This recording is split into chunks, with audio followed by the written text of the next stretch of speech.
Against the Stream is a Buddhist meditation center for learning and practicing Buddhism. And one of the core tenets of Buddhism is developing community, is making connections. Actually, part of the Dharma talk tonight that I'm going to do is about the importance of friends that don't suck. And that do practice and that have similar views and intentions. And for me, it's one of the main motivations behind having a dedicated meditation center, a place that's our home, that's where we gather and we connect, and we're not meeting in someone else's church's basement. Although that's okay too. I did that for a lot of years as well. And those of you who come regularly know that it takes a while, but you start to meet and connect and make some friendships. And it's one of the things that I find challenging, of like how to help people, how to facilitate friendships. You're like, hey, you two should be friends. And there's a thing in Buddhist communities that I think it's hard actually to make friends in meditation groups. Because you come and you're like, I'm coming here to meditate. And then you ignore everybody and you meditate and you listen to a Dharma talk and you leave. But it's so important. So I for years, have started with asking people to introduce yourselves. And I'm not going to do it tonight, but just because I'm I guess hesitant or nervous or something, but I thought about actually asking people to like exchange phone numbers with somebody that you don't know and go out to lunch with them. I'm not going to do that tonight. But at some point I might do that, because it's actually a good idea to just be like, I'm not hitting on you, but let's have lunch and talk about the Dharma and meditation and develop a friendship, because that's part of the practice. It's not just meditating. It's relationships, connection. So the way that I do it, as most of you know, is to take a couple minutes at the beginning to just ask you to introduce yourself to some of the people in the room that you don't know. Say hello to some of the people that you already do know. Take a minute, then we'll meditate. I actually haven't tried to sit with my legs crossed yet since my accident, which was in February. I'm close. So I'm going to try it and see how much I suffer.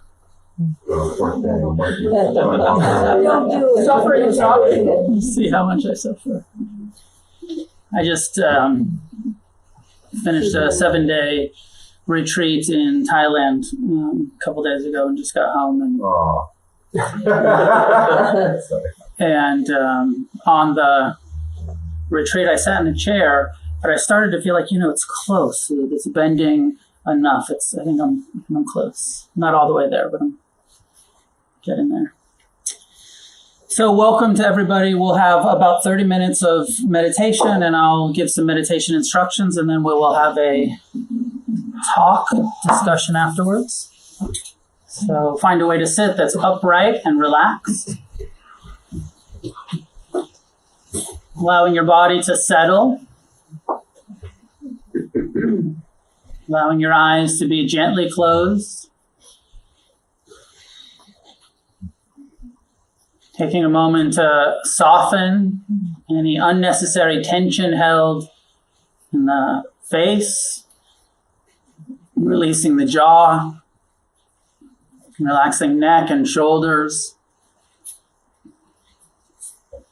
Finding a way to sit that is upright spine, lengthening the spine without tensing the belly. Let the belly be soft. Let the body hang loosely around the upright spine as much as you can.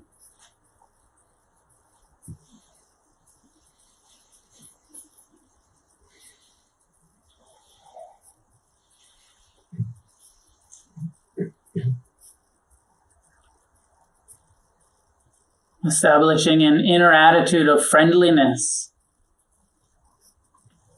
the intention to be kind and patient and forgiving of your own mind and body.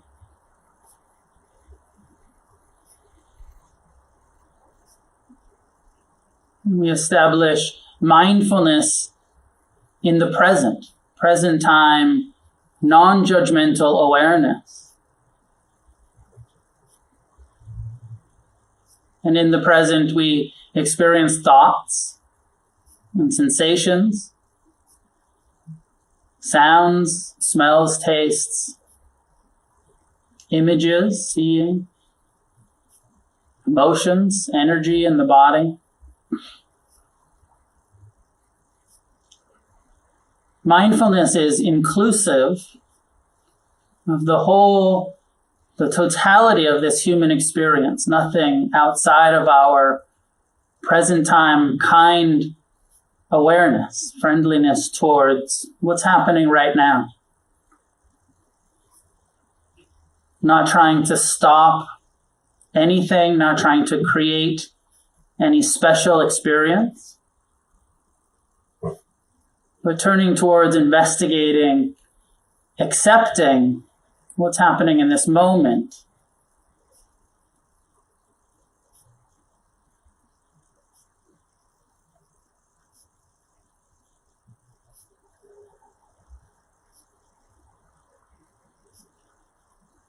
So often our attention is drawn into the thoughts about the future or past.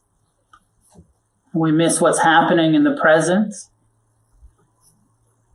So we choose to stabilize our attention with the sensations that the breath creates, letting the thoughts be in the background, not trying to stop our minds, but attempting to ignore the contents of the mind as we give our attention to the experience of the breath, the rhythm, the sensation.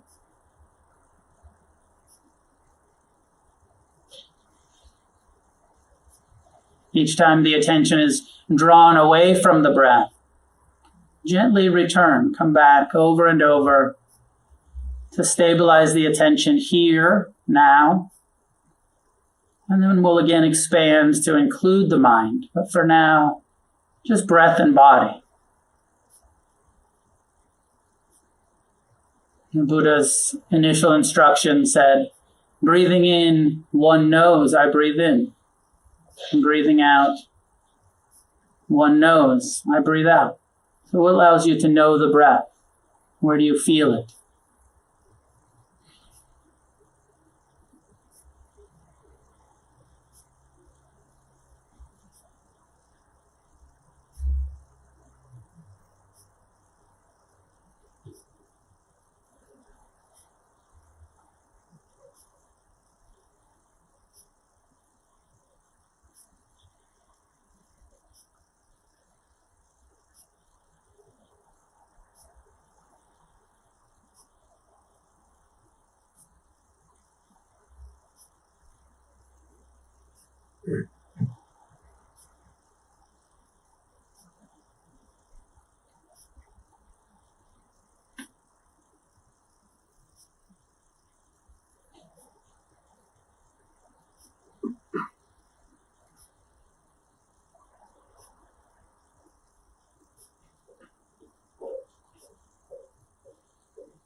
You notice tension in your jaw or shoulders, belly, anywhere in the body that gets tight, resisting, clinging.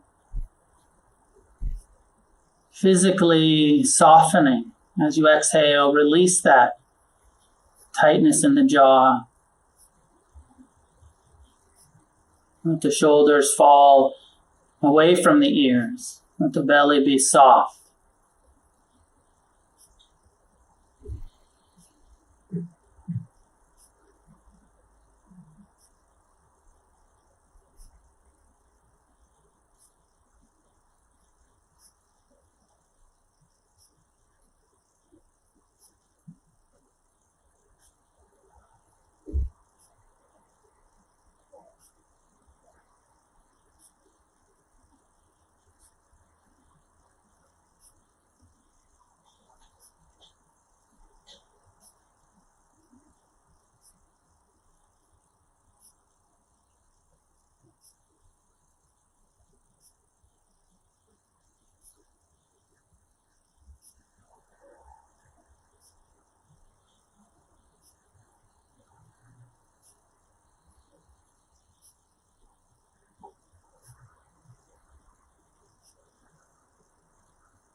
Of course, we habitually get back involved in our thoughts.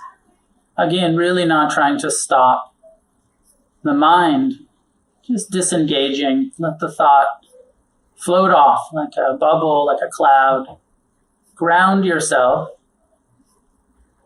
in the sensations, the body upright and relaxed. Breath coming and going. And the effort can be also into the attitude, the friendliness. Even if you're not feeling kind or loving,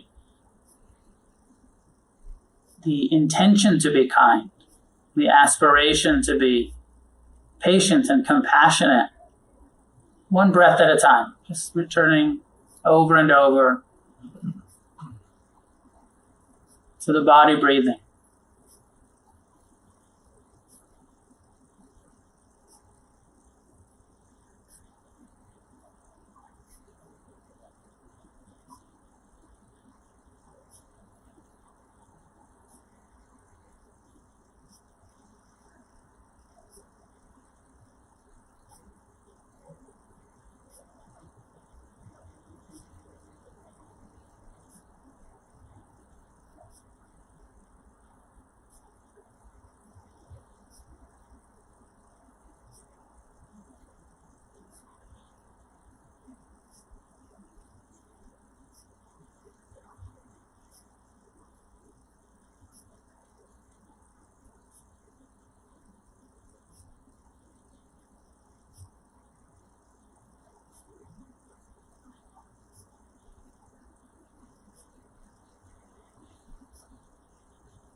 If you're new to the practice, you can continue to use the breath, body as the anchor, gathering the attention.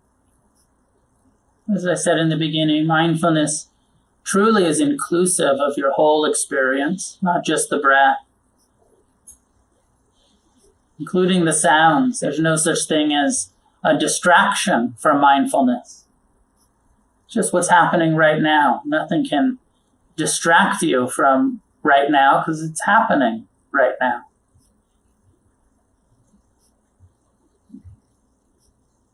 All of the sensations in the body, emotions, in the heart and mind, moods, attitudes, thoughts included. Observing the mind, knowing what's happening. Oh, the mind is planning, it's remembering, it's judging, it's fearing, it's loving or grieving. Mindfulness includes the sounds, the sights, the smells.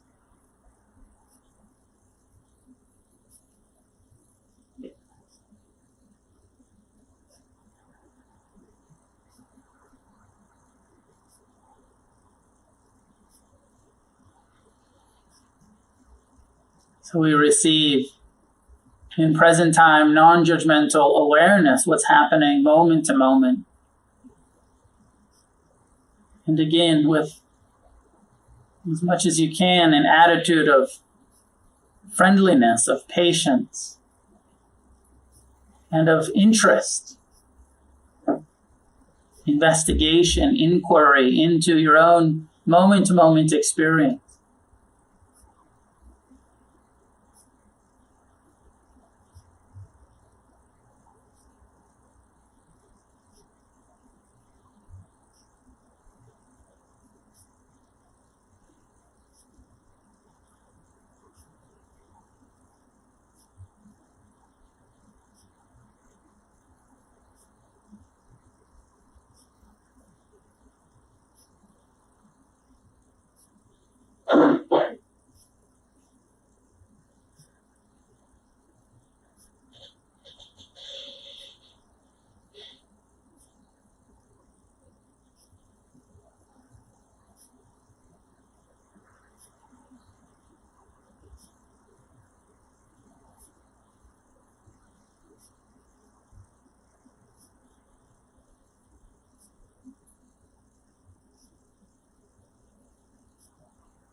Mindfulness begins to reveal that each experience comes with a feeling, a perception of the experience feeling pleasant or unpleasant, or perhaps neutral.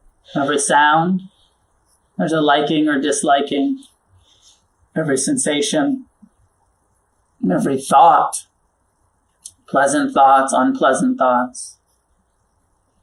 The more we pay attention, the more we begin to see this attraction and aversion, craving and resistance of what's happening moment to moment. Being drawn towards the pleasant sensations, pleasant thoughts, pleasant emotions.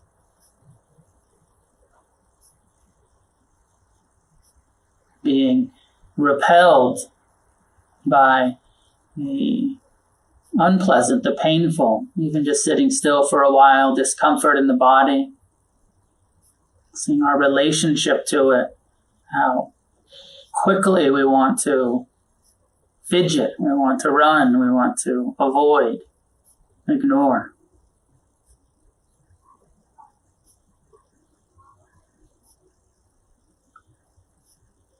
This is the natural way of things.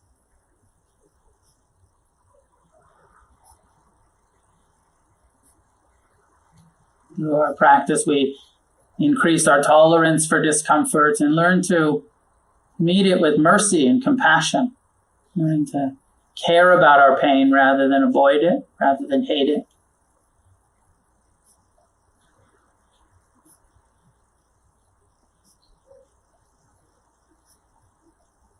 Mindfulness begins to reveal the impermanent nature of all experience. Every thought, every sensation, every emotion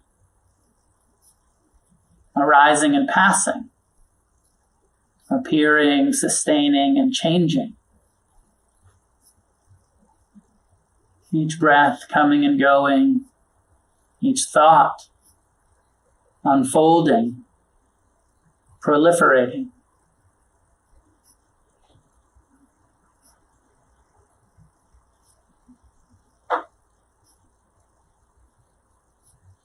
Even the most pleasant experience has a beginning and a middle and an end.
You can return to the breath, the body. If it helps anchor the attention in the here and now, we'll continue to be open to your whole experience, connecting, sustaining,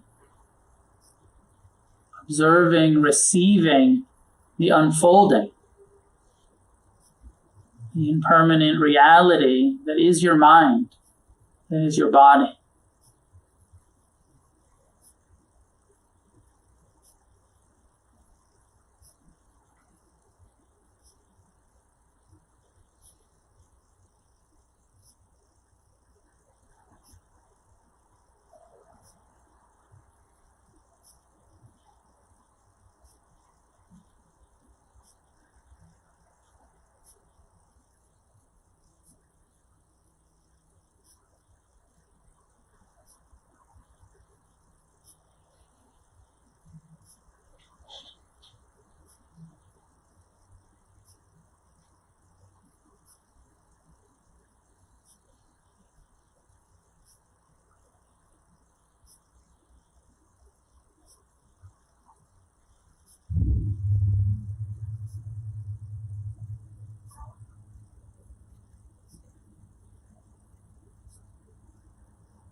The Buddha said that all of the Dharma, all of the truth, will be revealed right here in this body, not by avoiding it or having some transcendent experience, but right here in the physical reality of our own bodies, the Dharma would be revealed, the truth of suffering,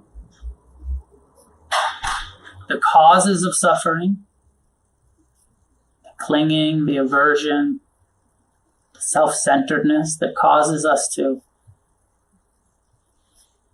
not be at ease. And also the end of suffering, nibbana, nirvana, freedom, the deathless, the unconditioned, to be experienced right here in this body with this mind. Everything we've always been looking for, right here. Our practice helps us access it, uncover it, recover it.